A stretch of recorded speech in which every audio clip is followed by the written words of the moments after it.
Viewers welcome back on programme. Viewers हुण आपां गलबात करन जा रहे हैं कि किस तरह प्रेजिडेंट ट्रंप ने तिब्बत संबंधी कांग्रेस ਵੱਲੋਂ पास किए गए बिल ते ਜਿਹੜੇ दस्तक ने ਉਹ करके ਉਸ ਨੂੰ ਕਾਨੂੰਨ बना दिता है और इसका सीधा मतलब है कि हुण अमरीका तिब्बत की जलावतन सरकार की मुकम्मल हमायत करेगा क्योंकि दलाई लामा का हैडकुआटर धर्मशाला हिमाचल विच है। सो इसलिए भारत भी इस नीति की हमायत करेगा। अमरीका की इस तिब्बत पॉलिसी चों ये आस भी निकलती है कि हुण चीन ਲਈ ਖਾਲਿਸਤਾਨ ਦੀ ਮਦਦ ਕਰਨਾ ਜਿਹੜਾ ਹੈ ਹੋਰ ਵੀ ਸੌਖਾ ਹੋ ਗਿਆ ਹੈ। ਸੋ ਇਸ ਬਾਰੇ ਆਪਾਂ ਵਿਚਾਰ ਚਰਚਾ ਕਰਨ ਜਾ ਰਹੇ ਹਾਂ। ਸੋ ਅਸੀਂ ਚਾਹਾਂਗੇ ਕਿ ਤੁਸੀਂ ਨਾਲ ਇਸੇ ਤਰ੍ਹਾਂ ਹੀ ਜੁੜੇ ਰਹਿਣਾ। ਦੇਖਣ ਸੁਣ ਲਈ ਤੁਹਾਡਾ ਸਭ ਦਾ ਬਹੁਤ ਬਹੁਤ ਸ਼ੁਕਰੀਆ ਜੀ। ਡਾਕਟਰ ਸਾਹਿਬ ਕੀ ਵਿਚਾਰਾਂ ਨੇ ਇਸ ਮੁੱਦੇ ਬਾਰੇ?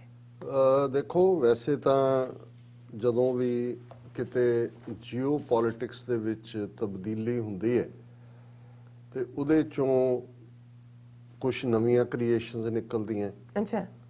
ਔਰ ਇਹਦੇ 'ਚ ਵੀ ਕੋਈ ਸ਼ੱਕ ਨਹੀਂ ਕਿ ਕਿਸੇ ਨੂੰ ਮਾਂਵਾਦੀ ਤੇ ਕਿਸੇ ਨੂੰ ਸਵਾਦੀ ਇੱਕ ਥਾਂ ਦੇ ਉੱਤੇ ਉਹਦਾ ਸਵਾਦ ਹੈ, ਪਰ ਕਈਆਂ ਨੂੰ ਹੁੰਦਾ ਜੇ ਸਾਨੂੰ ਵਾਈਵਾਦੀ ਹੋ ਗਈ। ਬਿਲਕੁਲ। ਜਿਹੜੀ ਡਿਵੈਲਪਮੈਂਟ ਖਾਸ ਤੌਰ ਤੇ ਟਰੰਪ ਐਡਮਿਨਿਸਟ੍ਰੇਸ਼ਨ ਨੇ ਜਾਂਦੇ ਜਾਂਦੇ ਕੀਤੀ, ਹਾਲਾਂਕਿ ਯੂਐਸ ਕਾਂਗਰਸ ਵੱਲੋਂ ਹੀ ਆਇਆ ਔਰ ਅਸੀਂ ਇਹਦੇ ਤੇ ਇੱਕ ਸੈਗਮੈਂਟ ਵੀ ਕੀਤਾ ਸੀ ਜਦੋਂ ਉਹਨਾਂ ਨੇ Tibetan policy and support bill ਲਿਆਂਦਾ ਜਿਸ ਨੂੰ TPSA ਦਾ ਨਾਂ ਦਿੱਤਾ ਗਿਆ ਕਿ ਇਸ ਦੀਆਂ ਕੀ ਇੰਪਲੀਕੇਸ਼ਨਸ ਹੋਣਗੀਆਂ।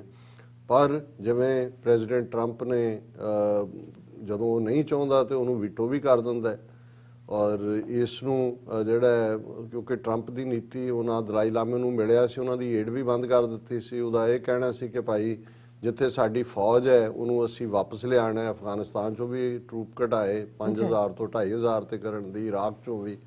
ਔਰ ਉਹ ਬਿਲਕੁਲ ਨਹੀਂ ਸੀ ਚਾਹੁੰਦਾ ਕਿ ਇਸ ਮੁੱਦੇ ਦੇ ਉੱਤੇ, ਲੇਕਿਨ ਜਾਂਦੇ ਜਾਂਦੇ ਹੁਣ ਕਿਉਂਕਿ ਇੱਕ ਤਾਂ ਉਹਦੀ ਫਰਸਟ੍ਰੇਸ਼ਨ ਵੀ ਹੈ ਕਿਉਂਕਿ ਚਾਈਨਾ ਦੇ ਬਰਾਬਰ ਲਿਆ ਕੇ ਸਾਰਾ ਕੁਝ ਖੜਾ ਹੋ ਗਿਆ ਔਰ ਜਿਵੇਂ ਮੈਂ ਕਿਹਾ ਕਿ ਸ਼ਾਇਦ 2028 ਤੱਕ ਈਵਨ ਹੁੰਦਾ ਹੈ ਵੀ ਚਾਈਨੀਜ਼ ਇਕਨੋਮੀ ਨੇ ਟੇਕ ਓਵਰ ਕਰ ਲੈਣਾ as a number 1 economy in the world. ਅੱਛਾ। ਔਰ ਉਹ ਜੋ ਬਾਈਡਨ ਉਸ ਨੂੰ ਵੀ ਇੰਨੇ ਕੇ ਕੰਡੇ ਵਿਛਾ ਕੇ ਜਾਣਾ ਚਾਹੁੰਦਾ ਕਿ ਭਾਈ ਉਹ ਕੰਡੇ ਚੁੱਕਦਾ ਹੀ ਰਹੇ, ਵਿਚਾਰਾ ਉਹ ਵੀ ਬਜ਼ੁਰਗ ਹੈ, ਕਿਵੇਂ ਚੁੱਕ ਕੇ ਚੁੱਕੇਗਾ। ਔਰ ਤਿੱਬਤਨ ਕਾਰਡ ਜਿਹੜਾ ਇਹ ਐਂਡਿੰਗ ਡੇ 'ਚ ਖੇਲਿਆ ਕਾਂਗਰਸ ਦੇ ਬਿੱਲ ਦੇ, ਕਾਂਗਰਸ ਵੀ ਜਾ ਰਿਹਾ, ਰਿਪਬਲਿਕਨਸ ਔਰ ਡੈਮੋਕ੍ਰੈਟ ਹੁਣ ਇੱਕੋ ਹੀ ਪਾਸੇ ਜਾ ਰਹੇ ਨੇ ਕਿਉਂਕਿ ਜਿਹੜਾ ਇੱਕ ਪਾਸੇ ਚਾਈਨਾ ਦੀ ਨਫ਼ਰਤ ਔਰ ਉਹਦੇ 'ਚੋਂ ਇਹਨਾਂ ਨੇ ਆਪਣੀ ਪਾਲਿਸੀ ਕੱਢਣੀ ਹੈ। ਪਰ ਇਸ ਸਾਰੇ ਦੇ ਲੌਂਗ ਟਰਮ ਕਨਸੀਕੁਐਂਸ ਕੀ ਹੋਣਗੇ ਅਮਰੀਕਾ ਦੇ ਹਵਾਲੇ ਨਾਲ ਤਾਂ ਜ਼ਾਹਰ ਹੈ ਵੀ ਇਹਨਾਂ ਨੇ ਤਿੰਨੋਂ ਇਸ਼ੂ ਜਿਹੜੇ ਇਹ ਮੰਨ ਕੇ ਤੁਰੇ ਸੀ ਜਦੋਂ ਨਿਕਸਨ ਦੇ ਜ਼ਮਾਨੇ 'ਚ ਚਾਈਨਾ ਦੇ ਨਾਲ ਡਿਪਲੋਮੈਟਿਕ ਰਿਲੇਸ਼ਨ ਡਿਵੈਲਪ ਕੀਤੇ ਸੀ ਕਿ ਤਾਈਵਾਨ ਚੀਨ ਦਾ ਹਿੱਸਾ ਹੈ, ਵਨ ਚਾਈਨਾ ਪਾਲਿਸੀ, ਉਹਨੂੰ ਕੋਈ ਰੈਕਗਨੀਸ਼ਨ ਨਹੀਂ ਹੋਏਗੀ। ਤਿੱਬਤ ਪਾਰਟ ਆਫ ਅਮਰੀਕਾ ਹੈ।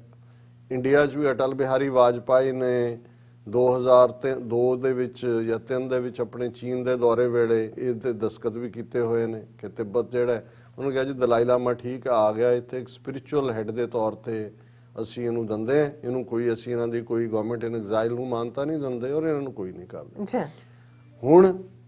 ਔਰ ਉਹਨੂੰ ਬਿਠਾਇਆ ਹੋਇਆ ਉੱਥੇ ਧਰਮਸ਼ਾਲਾ ਜਿੱਥੇ ਹੈਡਕੁਆਟਰ ਹੈ ਇਹਦਾ ਦਲਾਈ ਲਾਮੇ ਦਾ।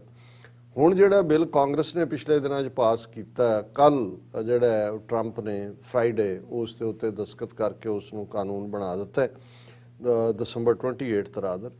Trump signs Tibet policy to preempt Chinese move on Dalai Lama's succession, or it authorizes assistance to non-governmental organizations in support of Tibetan communities in Tibet and places restrictions on new Chinese consulates in the United States until a US consulate has been established in Lhasa.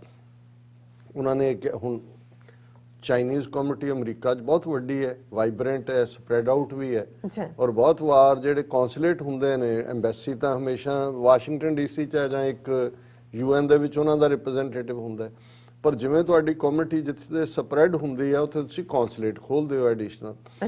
ਹੁਣ ਚੀਨ ਨੇ ਉਹਨਾਂ ਨੇ ਕਿਹਾ ਜੀ ਜਦੋਂ ਤੱਕ ਸਾਨੂੰ ਤਿੱਬਤ ਦੀ ਕੈਪੀਟਲ ਲਹਾਸਾ ਦੇ ਵਿੱਚ ਅਮਰੀਕਨ ਕੌਂਸੂਲੇਟ ਨਹੀਂ ਖੋਲ੍ਹਣ ਦਿੰਦੇ ਅਸੀਂ ਅਮਰੀਕਾ 'ਚ ਤੁਹਾਨੂੰ ਕੋਈ ਕੌਂਸੂਲੇਟ ਨਹੀਂ ਖੋਲ੍ਹਣ ਦੇਣਾ। ਚਲੋ ਇਹ ਵੀ ਸਮਝ ਆ ਸਕਦਾ। ਫਿਰ ਜਿੰਨੀ ਫੰਡਿੰਗ ਹੁਣ ਉਹਨਾਂ ਨੇ ਕਰ ਦਿੱਤੀ ਹੈ NGOs ਦੇ ਨਾਂ ਥੱਲੇ, ਹੁਣ ਤੱਕ ਕਿਸੇ ਅਮਰੀਕਨ ਐਡਮਿਨਿਸਟ੍ਰੇਸ਼ਨ ਨੇ ਪਿਛਲੇ 1959 'ਚ ਦਲਾਈ ਲਾਮੇ ਨੂੰ ਅਮਰੀਕਾ ਦੀ CIA ਔਰ ਇੰਡੀਆ ਦਾ ਇੰਟੈਲੀਜੈਂਸ ਬਿਊਰੋ ਦਾ ਰਾਹ ਨਹੀਂ ਸੀ ਬਣੀ ਹੋਈ, ਉਹਨਾਂ ਦੇ ਜੁਆਇੰਟ ਆਪਰੇਸ਼ਨ ਨਾਲ ਉਹਨਾਂ ਨੇ ਦਲਾਈ ਲਾਮਾ ਨੂੰ ਕੱਢਿਆ ਸੀ ਤਿੱਬਤ ਚੋਂ, ਇੰਡੀਆ ਲਿਆ ਕੇ ਬਿਠਾਇਆ। ਅੱਛਾ। ਲੇਕਿਨ ਇਹਨਾਂ 61 ਸਾਲਾਂ ਦੇ ਵਿੱਚ ਕੋਈ ਵੀ ਉਹਨਾਂ ਦਾ ਗਵਰਨਮੈਂਟ ਇਨ ਐਗਜ਼ਾਈਲ ਉਹਨਾਂ ਨੇ ਉੱਥੇ ਬਣਾਈ ਹੋਈ ਹੈ।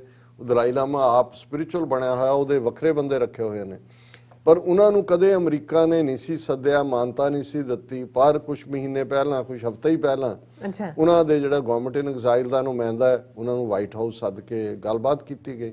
ਸੋ ਇਹਦੇ ਤੋਂ ਹੀ ਸੀ ਕਿ ਵੀ ਇਹ ਤਿੱਬਤ ਦੇ ਇਸ਼ੂ ਨੂੰ ਵਾਪਸ ਖੜਾ ਕਰ ਦਿੱਤਾ ਇਹਨਾਂ ਨੇ। ਔਰ ਹੁਣ ਜਦੋਂ ਲਹਾਸਾ ਦੇ ਨਾਲ ਜੋੜ ਦਿੱਤਾ ਕਿ ਜੀ ਸਾਨੂੰ ਕੌਂਸੂਲੇਟ ਖੋਲ੍ਹਣ ਦਿਓ ਤੇ ਅਸੀਂ ਨਹੀਂ ਕਰਾਂਗੇ, ਔਰ ਕਿੰਨੀ ਫੰਡਿੰਗ ਜਿਹੜੀ ਹੈ ਉਹਨਾਂ ਦੇ NGOs ਨੂੰ ਦਿੱਤੀ, ਉਸ ਸਾਰੇ ਦਾ ਨਤੀਜਾ ਹੈ ਕਿ ਵੀ it authorizes assistance of non-governmental organizations to support Tibetan communities in Tibet। और ਇਹਦਾ ਮਤਲਬ ਇਹ ਹੈ ਕਿ ਖੁੱਲਾ ਪੈਸਾ ਇਹਨਾਂ ਨੂੰ ਹੁਣ ਜਾਏਗਾ ਔਰ ਐਡੀਸ਼ਨਲ ਟਾਸਕ, ਇੰਟਰਨੈਸ਼ਨਲ ਕੋਲੀਸ਼ਨਸ, ਔਰ ਇਹ ਸਾਰਾ ਜਿਹੜਾ ਹੈ it is the policy of US to take all intense measures to hold accountable senior officials of Chinese government or the Chinese Communist Party who directly interfere with the future of the। ਹੁਣ ਉਹਨਾਂ ਨੇ, ਕਿਉਂਕਿ ਦਲਾਈ ਲਾਮਾ ਇਸ ਵੇਲੇ 85 ਸਾਲ ਦਾ ਹੈਗਾ, ਹਾਲਾਂ ਉਹਨੇ ਕਲੇਮ ਕੀਤਾ ਜੀ ਮੈਂ 113 ਸਾਲ ਜੀਣਾ ਹੈ, ਲੇਕਿਨ ਉਹਨਾਂ ਦੀ ਇੱਕ ਆਪਣੀ ਟ੍ਰੈਡੀਸ਼ਨ ਹੈ ਬੁੱਧਿਸਟ, ਜਿਹੜਾ ਤਿਬਤੀਅਨ ਬੁੱਧਿਜ਼ਮ ਅੱਡ ਹੈ ਮੇਨ ਸਟ੍ਰੀਮ ਬੁੱਧਿਜ਼ਮ ਨਾਲੋਂ, ਔਰ ਇਹ ਵੀ ਐਵੇਂ ਇੱਕ ਫਰਾਡ ਜਿਹਾ ਹੀ ਖੜਾ ਕੀਤਾ ਹੋਇਆ। ਲੇਕਿਨ ਚੱਲੀ ਜਾਂਦਾ ਜੀ, ਮਰਨ ਤੋਂ ਪਹਿਲਾਂ ਉਹ ਦੱਸ ਦਿੰਦਾ ਹੈ ਕਿ ਜੀ ਮੇਰੀ ਆਤਮਾ ਕਿੱਥੇ ਆਏਗੀ। ਫਿਰ ਉਸ ਇਲਾਕੇ 'ਚ ਜਿੰਨੇ ਬੱਚੇ ਜੰਮੇ ਹੁੰਦੇ ਨੇ ਉਹਨਾਂ ਨੂੰ ਉੱਥੋਂ ਦੇਖਦੇ ਨੇ, ਉਹ ਦੇਖਦੇ ਆ ਉਹਦੇ 'ਚ ਕੀ ਹੈ, ਫਿਰ ਉਹਨੂੰ ਲੈ ਆਉਂਦੇ ਆ ਇੱਕ ਅੱਧੇ ਬੱਚੇ ਨੂੰ, ਉਹਨੂੰ ਕਹਿਣਗੇ ਜੀ ਇਹਦੇ 'ਚ ਆ ਗਈ ਦਲਾਈ ਲਾਮੇ ਦੀ ਰੂਹ, ਫਿਰ ਉਹਨੂੰ ਪਾਲਣਗੇ ਤੇ ਉਹੀ ਵੱਡਾ ਹੋ ਕੇ ਦਲਾਈ ਲਾਮਾ ਬਣੇ। ਇਹ ਵੀ ਜਿਹੜਾ ਹੁਣ ਬਣਿਆ ਇਹ 4 ਸਾਲ ਕਿ 5 ਸਾਲ ਦਾ ਸੀ ਜਦੋਂ ਇਹਨੂੰ ਲਿਆਂਦਾ ਸੀ। ਸੋ ਉਹਨਾਂ ਨੇ ਇੱਕ ਆਪਣਾ ਰੱਖਿਆ।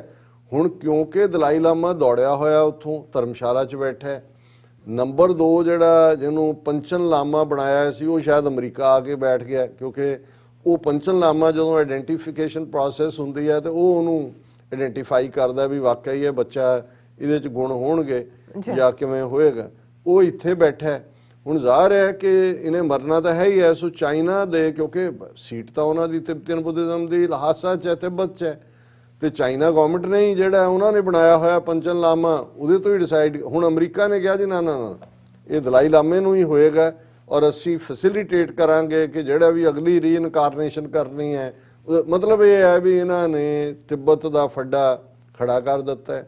ਗਵਰਨਮੈਂਟ ਇਨ ਐਗਜ਼ਾਈਲ ਨੂੰ ਮਾਨਤਾ ਦੇਣ ਤੱਕ ਗਏ ਨੇ, ਔਰ ਇਹੀ ਕਾਰਨ ਹੈ ਕਿ ਜਿਉਂ ਹੀ ਐਕਟ ਪਾਸ ਹੁੰਦਾ ਹੈ, new US act message of hope exiled Tibetans, ਉਹਨਾਂ ਦਾ ਜਿਹੜੀ ਗਵਰਨਮੈਂਟ ਇਨ ਐਗਜ਼ਾਈਲ ਹੈ ਉਹਦਾ ਪ੍ਰੈਜ਼ੀਡੈਂਟ ਬਣਿਆ ਸੈਂਟਰਲ ਤਿਬਤਨ ਅਥਾਰਟੀ ਪ੍ਰੈਜ਼ੀਡੈਂਟ ਲੋਬਸੈਂਗ ਸੰਗੇ, ਉਹਨੇ ਬਿਆਨ ਦਿੱਤਾ ਹੈ this legislation sends a powerful message of hope and justice to the Tibetans inside Tibet and bolsters US support for the protection of Tibetan people, religious freedom, human rights, environmental rights and exile Tibetan democracy like never before। ਕਿ 60 ਸਾਲ 'ਚ ਸਾਨੂੰ ਇਦਾਂ ਦੀ ਹਮਾਇਤ ਕਦੇ ਨਹੀਂ ਮਿਲੀ ਜਿਹੜੀ ਹੁਣ ਮਿਲੀ ਹੈ। ਇਹ ਉਹਨਾਂ ਦੀ ਜਲਾਵਤਨ ਸਰਕਾਰ ਦਾ ਪ੍ਰੈਜ਼ੀਡੈਂਟ ਕਹਿ ਰਿਹਾ। ਸੋ ਇਹ ਤਾਂ ਹੁਣ ਇੱਕ ਨਵਾਂ ਫਰੰਟ ਤਾਂ ਖੁੱਲ ਗਿਆ, ਪਰ ਉਹਦੇ 'ਚ ਸਾਡੇ ਲਈ ਵੀ ਹੋਪ ਹੈ ਬਿਲਕੁਲ ਕਿ ਵੀ ਜੇ ਅਮਰੀਕਾ ਉੱਥੋਂ 16,000 ਮੀਲ ਦੂਰ ਬੈਠਾ ਉਹਨਾਂ ਦੀ ਹਮਾਇਤ ਥਰੋ ਕਰ ਸਕਦਾ ਹੈ, ਤੇ ਚੀਨ ਦੇ ਨਾਲ ਤਾਂ ਬਾਰਡਰ ਲੱਗਦਾ ਖਾਲਿਸਤਾਨ ਦਾ, ਲਾਹੌਲ ਸਪੀਤੀ, ਸਤਲੁਜ ਉੱਥੋਂ ਆਉਂਦਾ ਹੈ। ਮਹਾਰਾਜਾ ਰਣਜੀਤ ਸਿੰਘ ਦੇ ਪੀਰੀਅਡ 'ਚ ਸੰਧੀ ਵੀ ਸੀ ਚੀਨ ਦੇ ਨਾਲ, ਤਾਂ ਲਦਾਖ ਜਿਹੜਾ ਸਿੱਖ ਰਾਜ ਦਾ ਹਿੱਸਾ ਸੀ ਉਸ ਵੇਲੇ ਇਹ ਇੱਕ ਫਾਈਨਲ ਬਫਰ ਸੀ between Chinese empire and Sikh Raj. So ਮੇਰਾ ਖਿਆਲ ਹੈ ਕਿ ਵੀ ਇਹ ਇੱਕ ਬੇਸ਼ੱਕ ਭਾਰਤ ਫਸ ਗਿਆ, ਕਿਉਂਕਿ ਉਹਨਾਂ ਨੂੰ ਲੱਗਦਾ ਸੀ ਕਿ ਵੀ ਇਹ ਯਾਰ ਯਾਰ ਯਾਰ, ਉਹਨਾਂ ਨੂੰ ਜਿਵੇਂ ਮੈਂ ਅੱਗੇ ਵੀ ਕਿਹਾ, ਮੈਂ ਕਿਹਾ ਅਮਰੀਕਨ ਇੱਕ ਐਕਸਪ੍ਰੈਸ਼ਨ ਯੂਜ਼ ਕਰਦੇ ਹੁੰਦੇ ਨਾ ਕਿ ਦੇयर इज नो ਫ੍ਰੀ ਲੰਚ, ਤੇ ਭਾਰਤ ਨੇ ਤਾਂ ਸਮਝਿਆ ਕਿ ਜੀ ਸਾਨੂੰ ਫਰੈਂਡ ਮਾਈ ਫਰੈਂਡ ਮੋਦੀ ਵੀ ਕਹਿ ਰਿਹਾ ਸੀ।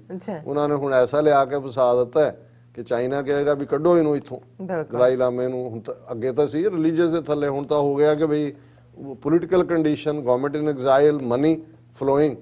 ਤੇ ਫਿਰ ਚੀਨ ਵਾਲੇ ਜੇ ਭਾਵੇਂ ਉਹ ਆਪਣੀ ਚੀਨੀ ਮੈਂਡਰਿਨ 'ਚ ਹੀ ਕਹਿ ਦੇਣ ਬੋਲੇ ਸ਼ੋ ਨਿਹਾਲ, ਅਸੀਂ ਵੀ ਕਹਿ ਦੇਂ ਸ਼ਾਹ ਸ਼੍ਰੀ ਅਕਾਲ, ਅਸੀਂ ਵੀ ਉਹਨਾਂ ਦੇ ਮਗਰ ਮਗਰ। ਤੇ ਮੇਰਾ ਖਿਆਲ ਹੈ ਵੀ ਇਹ ਗੱਲ ਦੱਸਦੀ ਹੈ ਕਿ ਖਾਲਿਸਤਾਨ ਦੀ ਮੰਜ਼ਿਲ ਕਰੀਬ ਹੈ, ਔਰ ਉੱਥੋਂ ਦੇ ਜੋ ਹਾਲਾਤ ਬਣ ਰਹੇ ਨੇ ਉਹ ਖਾਲਿਸਤਾਨ ਜ਼ਿੰਦਾਬਾਦ ਵਾਲੇ ਹੀ ਬਣ ਰਿਹਾ। ਜੀ ਡਾਕਟਰ ਸਾਹਿਬ ਤੁਹਾਡਾ ਬਹੁਤ ਬਹੁਤ ਸ਼ੁਕਰੀਆ, ਤੁਸੀਂ ਆਪਣੇ ਵਿਚਾਰ ਸਾਡੇ ਦਰਸ਼ਕਾਂ ਨਾਲ ਸਾਂਝੇ ਕੀਤੇ ਨੇ। ਸਵਾਗਤ ਲੈਣੇ ਬ੍ਰੇਕ। ਵਿਊਅਰਸ ਤੁਸੀਂ ਕਿਤੇ ਨਹੀਂ ਜਾਣਾ, ਮਿਲਦੇ ਹਾਂ ਆਫਟਰ ਦਿਸ ਸ਼ਾਰਟ ਬ੍ਰੇਕ।